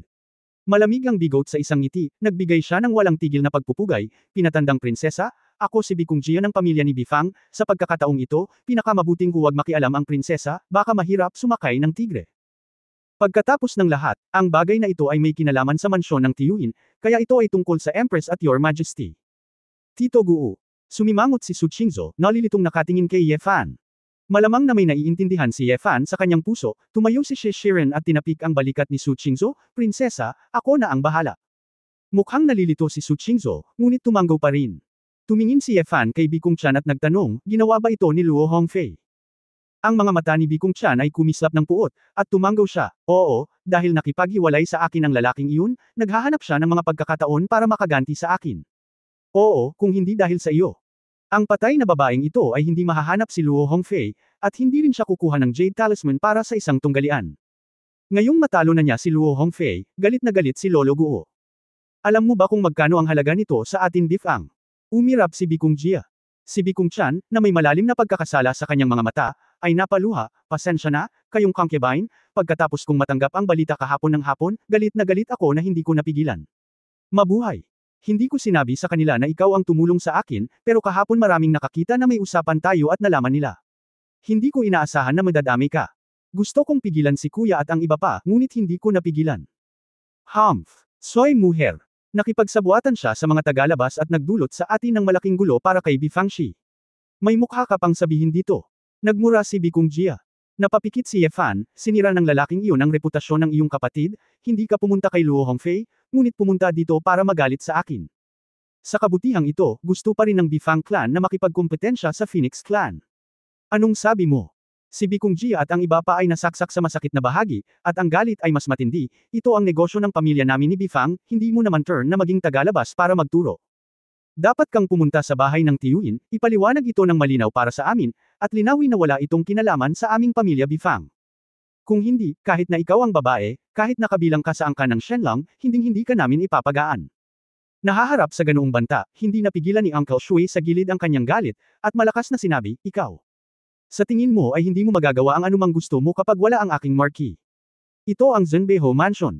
Ikaw, Bifang, manggahas kang maging bastos sa aking munting marquee, huwag mong sisihin ang ating marquee sa pagiging bastos. Lumang bagay. Ang bagay na ito ay nagsasangkot ng maharlikang pamilya at ang pamilyang Luo, kahit na narito ang iyong prinsipe, pareho pa rin ang sinasabi namin. Bikung Jia. Marahas na sabi. Inunat ni Ye Fan ang kanyang kamay upang senyales na hindi na kailangan pang magsalita ni Uncle Shui, at sinabing, I see, bukas ng umaga, pupunta ako sa bahay ng tiyuhin at humingi ng tawad sa kanila. Nang marinig ito ni Bikung Chan, dali-dali niyang sinabi ng malakas, Ye concubine. Hindi ko kaya. Ako ang dahilan ng bagay na ito, malaki ang naitulong mo sa akin, paano ka pa nagagawang mali? Mabahong babae, tumahimik ka. Bikung Jihaw, bahala ka, sinampal mo lang sa mukha ang kapatid mo. Sumigaw si Bikung Chan, umaagos ang dugo sa gilid ng kanyang bibig, nakatitig sa kanyang kapatid na may galit, ngunit hindi siya nang ahas na magsalita. Sumimangot si Ye Fan. Bigla niyang naalala na noong nasa restaurant siya ay tila si Bikung Jia ang humila kay Bikung Chan papasok. Iyan ang sinabi mo. Ipinaliwanag namin ito kay Tio Guo. Bukas ng umaga, hihintayin ka namin sa labas ng tirahan ng Hao. Huwag mong subukang tanggihan ito. Tumango si Ye Fan, Uncle Shui, see you off. Hindi na kailangan. Para sa kapakanan ng iyong pagiging sophisticado, mag-isa tayo. Napangiti si Bikung Jia ng may pagmamalaki, at kasama ang ilang ipinagmamalaking miyembro ng Bifang clan, sunod-sunod silang umalis. Nais ni Bikung Chan na tumalikod at manghimok, ngunit hinawakan ni Bikung Jia ang kanyang buhok at pilit na kinaladkad palabas. Sa sandaling umalis ang mga tao, galit na sinabi ni Shui Bo, munting marquee. Ang maliliit na bastard na ito ng angkan ng Bifang, mga fox at tigre, ay ganap na baliw. Kung hindi, ipapaalam namin sa Shenlong clan sa Imperial City na magkaisa at huwag matakot. Sila ni Uncle's Mansion. Hinaway-kaway ni Ye Fan ang kanyang kamay, hindi na kailangan, ako na ang bahala, basta-basta ko lang silang pinadala ngayon. Tio Shui, hindi mo na kailangang gawin ito. Curious na tanong ni Su Qingzhou, asawa, ano ang nangyayari dito, kung gayon ano ang kinalaman ni Bikung Chan sa iyo? Ano ang iyong mga plano? Lumingon si Ye Fan, maikling ipinaliwanag ang bagay, at sinabing, ang bagay na ito, ako na ang bahala, prinsesa, magtiwala ka lang sa akin. Nang makitang ayaw nang magsalita ng lalaki, wala nang ibang pagpipilian si Su Qingzhou kundi ang tumanggo sa kanyang ulo, at pagkatapos ay bumantong hininga, napakaraming kapatid ni Bikung Chan sa stall, nakakaawa talaga. Kung ikukumpara sa kanya, ang chinger ng aming pamilya ay mas masaya. Ngumiti si Ye Fan, nag-iisip ang kanyang mga mata. Nang gabing iyon, ang mansyon ng tiyuhin. Sa maliwanag na ilaw na pag-aaral, si Luo Biiwang ay humihigop ng tsaa at nagbabasa ng libro, medyo maganda ang pakiramdam. Pare, darating ba talaga si Ye Fan para magtapat sa atin bukas ng umaga? Si Luo Hongfei, na nakaupo sa tapat niya, bagamat ang kanyang mukha ay bahagyang nasugatan at nakabenda sa kanyang ulo, ay wala nang malubhang problema. Dahil sinabi iyon ni Bikung Jia, hindi ito dapat mali, gusto ni Bifang Shi na maging mas malaki, ngunit hindi siya maglakas loob na sakta ng aming pamilya Luo. Maluwag na sabi ni Luo Biiwang. Ang galing. Sa wakas may pagkakataon na akong ipahiya ang batang iyon. Sa nakalipas na ilang buwan, paulit-ulit akong pinahiya ng batang iyon at 2 beses, at gusto kong ibalik ito ng 2 beses. Ngumisi si Luo Hongfei. Maya-maya lang ay may kumatok sa pinto. Pumasok ka, naisip ni Luo Biiwang na isa itong utusan. Gayunpaman, nang tumingala siya, nakita niyang tahimik na pumasok ang isang nasa katanghaliang gulang na lalaking nakaitim, parang anino. Master 2. Biglang nagulat si Luo Biiwang, at si Luo Hongfei na nakatayo sa tabi niya ay tumayo sa takot. Hindi maintindihan ng mag-ama, kung bakit nagpakita si Tuyu sa mansyon ng tiyuhin sa kalagitnaan ng gabi. Matapos makabawi, nagmamadaling binati siya ni Luo Biiwang na nakangiti, Master 2, bakit ka bumisita sa aking mansyon gabi-gabi? Hindi ka naghilo ng maaga, at ang grupo ng mga katulong na ito ay hindi nagulat kahit isa o dalawa. Malamig na sinabi ni Tuyu, huwag mo silang sisihin. Patay na silang lahat. Ano? Si Luo Biiwang at ang kanyang anak ay biglang nakaamoy ng mahinang amoy ng dugo na umaagos mula sa labas ng bahay.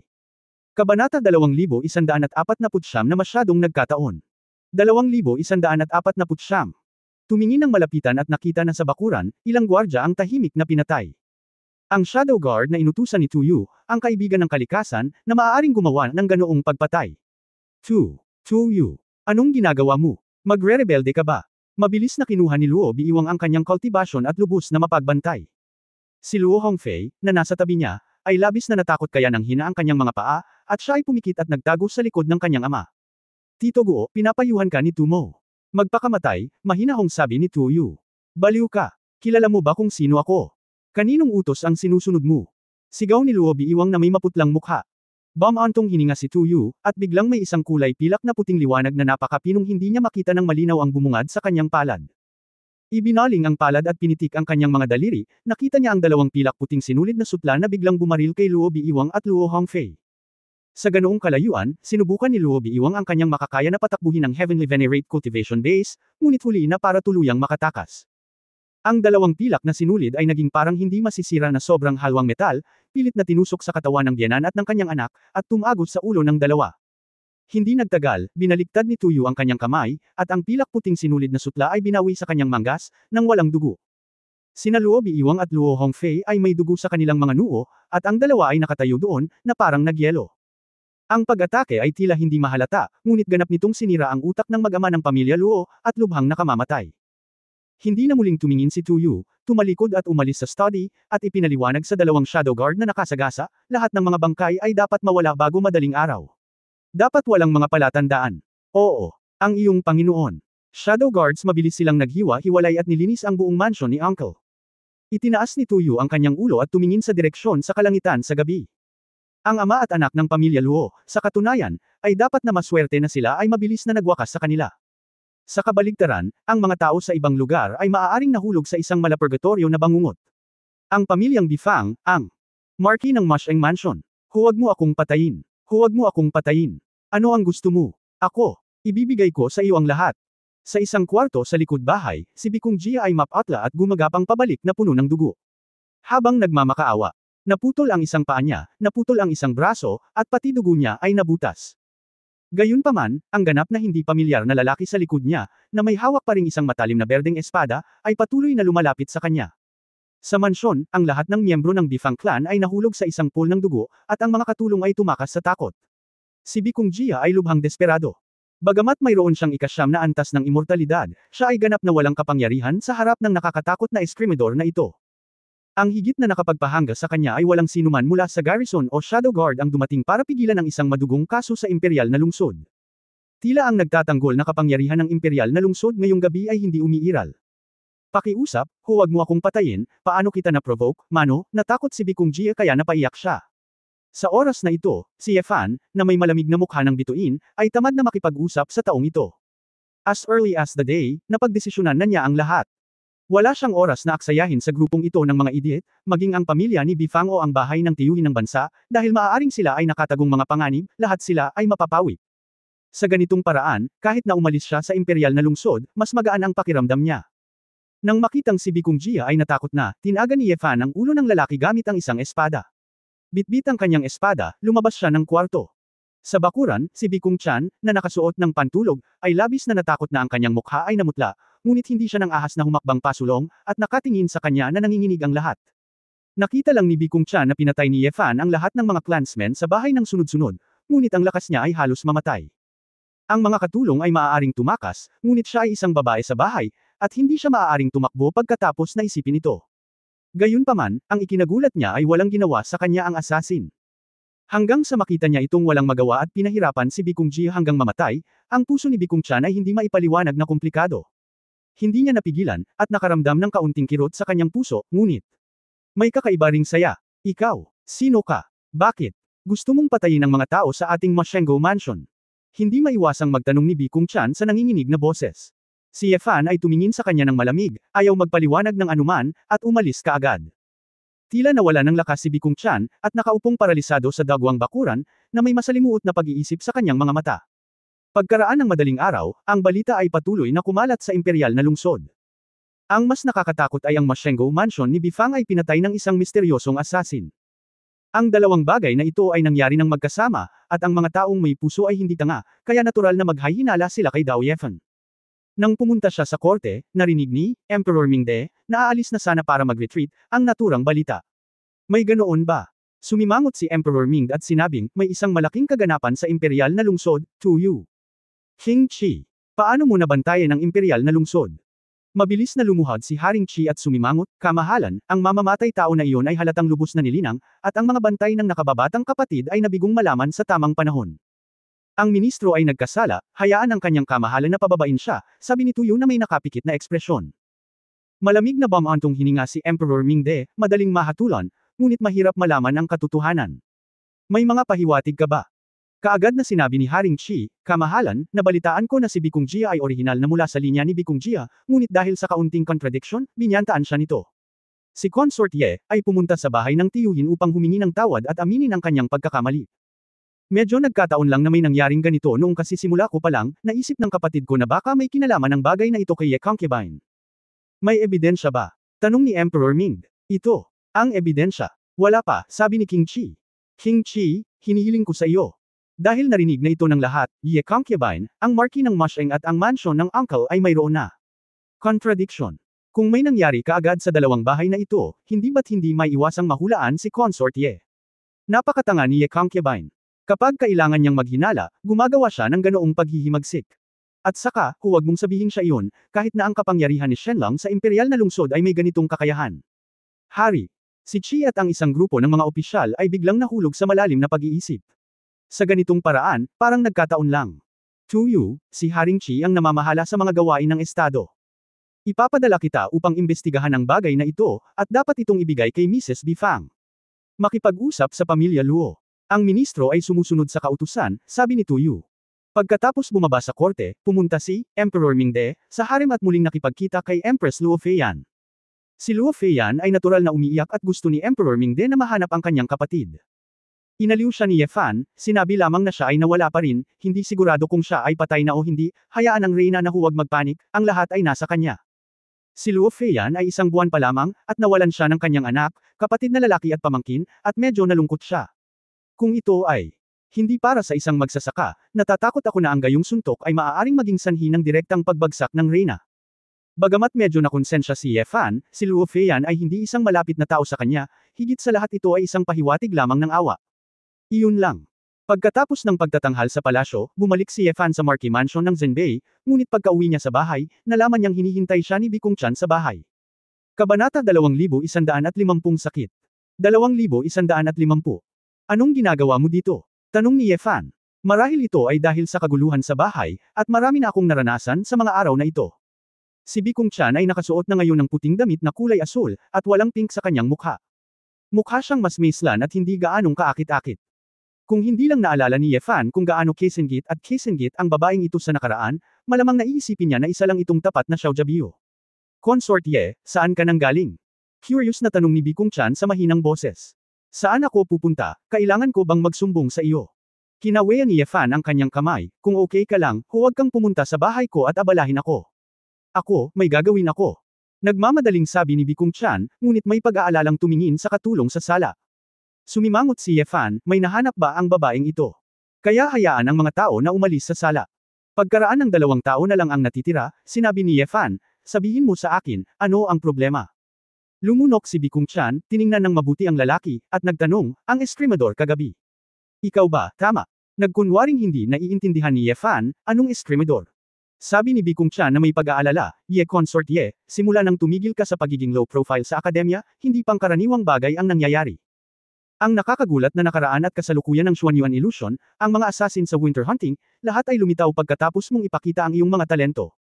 Kahapon, pinatay ng eskrimador ang ating mga kahoy.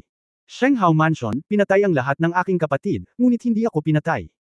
Ibig sabihin, hindi ito hinaing sa aming Bifang clan, kundi sa mga kapatid ko lang.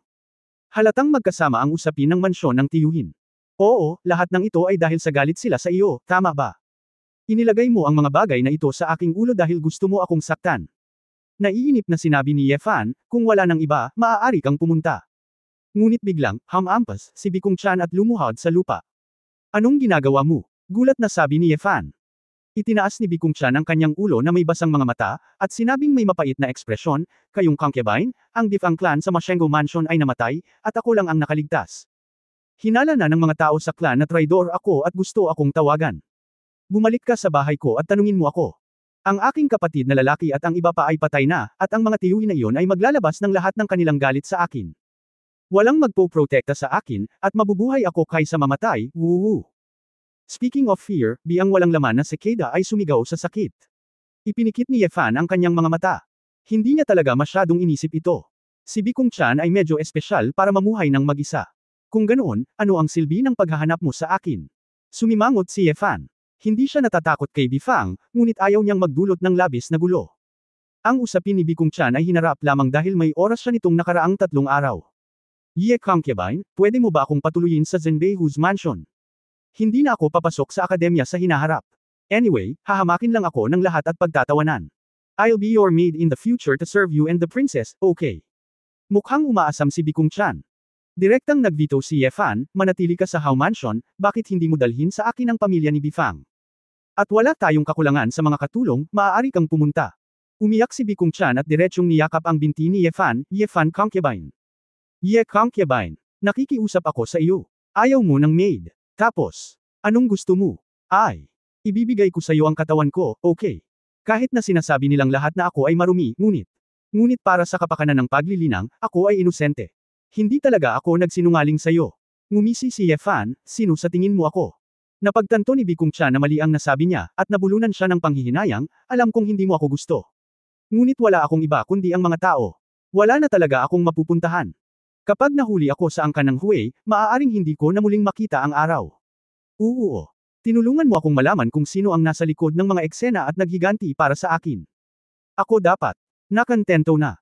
Ngunit ito ang nangyari, kahit bugbugin mo ako at pag-alitan at sabihing wala akong kahihiyan, makakarating lang ako para magmakaawa sa iyo. Maliban kay Shen lang walang lugar para sa isang malaking pamilya tulad ng aking pamilya na kunin ako, Umiiyak ang babae, ngunit si Yefan ang naantig ng ilang luha. Siya. Direktang pilit na binali ang kamay ni Bikung Chan at sinabing, wala akong obligasyon na tulungan kang lutisin ang lahat ng iyong mga problema, at wala akong oras upang bigyang pansin ang iyong mga problema. Pagkatapos magsalita, direktang iniwan ni Yefan si Bikung Chan, lumabas ng sala, at tumungo sa likod bahay. Si Bikung Chan ay bumagsak sa lupa na may hitsura ng kawalan ng pag-asa, ang kanyang mga mata ay lumabo. Naglakad lang si Yefan papunta sa bakuran ni Su Qingzhou, nang makitang si Gu Qing ay may hawak na palanggana ng tubig na kinakabahan, lumabas siya. Ano ba, ang sama ng mukha mo? Nagmamadaling tanong ni Yefan. Consort, nakabalik ka na sa wakas. Nasaan ka kaninang umaga? May cold attack ang prinsesa. Nag-aalala si Gu Qing. Ano? Nagmamadaling pumasok si Yefan sa kwarto, at sa isang sulyap, si Su Qingzhou ay nakapulupot sa makapal na kubrekama sa kama. Bagamat nakabukas ang Hongwangshi heater, ang temperatura ay ilang degree na mas mataas kaysa sa temperatura sa labas, ngunit ang babae ay nagyelo pa rin. Namutla ang labi niya, at nanginginig pa. Xiaoshu. Umupo si Yefan sa gilid ng kama, lumapit, hinawakan ang maliit na kamay ng babae, at nalaman na ang kamay ay halos parang popsicle, na temperatura ng katawan ng tao. Sa sandaling suriin niya ang pulso, naramdaman niya na ang yin qi sa katawan ni Su Qingzhou ay umaakyat, at ang dugo ay puno ng dugo. Parang nagyelo. Paano ito mangyayari? Hindi ba kayang pigilan ng Rongyuan Red Diamond ang lamig, bakit napakasakit pa rin? Ang puso ni Yefan ay parang kutsilyo, at kinasusuklaman lang niya na wala siyang magagawa. Ang katawan at mga buto ni Su Qingzhou ay hindi makayanan ang epekto ng anumang tunay na enerhiya at espiritual na enerhiya, at ang gamot ay walang lunas. Asawa. Okay lang. Hehe. Malambot at nanginginig ang boses ni Su Qingzhou, at pinilit niyang ngumiti, alam mo. Uulan sa labas. Katatapos lang magsalita ng babae, at hindi na siya umimik.